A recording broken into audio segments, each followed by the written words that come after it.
Hello to everyone. देखिए, आपको ये जो वीडियो दिया जा रहा है, जेएनयू थर्ड सेम के अभी एग्जाम आने ही वाले हैं। एग्जाम 2026 के जो एग्जाम आ रहे हैं, अभी रिसेंट में आपका टाइम टेबल भी जारी हो जाएगा। क्यों ना आप पहले ही तैयार हो जाओ। तो इसी के लिए आपके लिए इंपॉर्टेंट क्वेश्चनों का कलेक्शन है। आपको कैसे क्वेश्चन आने हैं तो आप देख सकते हैं कि ये फर्स्ट यूनिट के अंदर सेक्शन सी से आने वाले क्वेश्चन है। यहाँ पे आपको ये 4 क्वेश्चनों का एक ग्रुप दिया हुआ है। इनमें से सी सेक्शन में अगर आता है तो 2 का एक पेयर बना के आपको यूनिवर्सिटी दे सकती है। जैसे फर्स्ट के साथ में फोर्थ दे दिया, या सेकंड के साथ फोर्थ दिया, या थर्ड के साथ फोर्थ दिया। मे बी पॉसिबल कि रैंडम फोर्थ क्वेश्चन आ गया, या आपके पास में थर्ड में से आ गया। तो ये ध्यान रहे कि आपके लिए सेक्शन सी में ये क्वेश्चन आने के पक्के चांस है।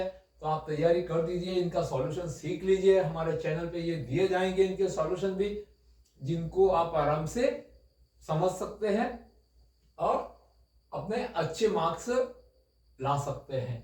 और कभी ऐसा होता है कि इनमें से कोई क्वेश्चन अगर बी सेक्शन में भी आ जाती है सिंगल क्वेश्चन, तो आपके लिए बेनिफिट ही है। बट ये चारों क्वेश्चन वेरी वेरी इंपॉर्टेंट है एग्जाम के लिए। अब यहाँ पे मैंने सेक्शन ए के ऑप्शन में यहाँ पे एक ऑब्लिक में बी भी डाला है। तो देखिए, ए सेक्शन के अकॉर्डिंग ये क्वेश्चन मैंने लिखे हैं।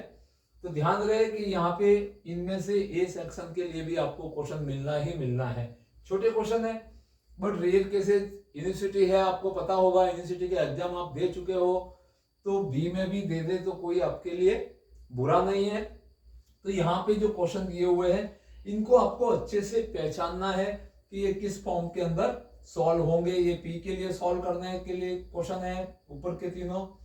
तो इनको पी के लिए सॉल्व करता है। मे बी जनरली ये क्लैरियट फॉर्म के ऊपर क्वेश्चन जरूर देता है इस सेक्शन में, कि इसका क्लैरियट में चेंज किया और उसका सॉल्यूशन लिख दिया। या क्लैरियट फॉर्म क्या होती है, आपको 2 मार्क्स में दे सकता है।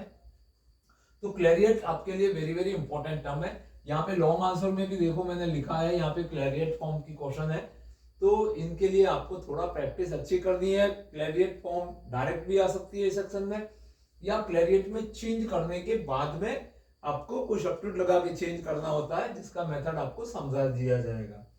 उसके बाद इस तरह से एग्जैक्ट में से प्रूव दैट में आ सकता है कि prove that this equation is exact differential equation. तो आपको एग्जैक्ट की कंडीशन पता होनी चाहिए कि एग्जैक्ट के लिए आपको करना क्या है कि M D X plus N D Y equal to 0 में लिख के, और उसके बाद में एग्जैक्ट के लिए आपने पढ़ा होगा कि partial derivative with respect to y is equal to partial derivative with respect to x। अगर ये दोनों राइट और लेफ्ट साइड इक्वल आती है, देन इट विल अपने एग्जैक्ट प्रूव हो जाती है।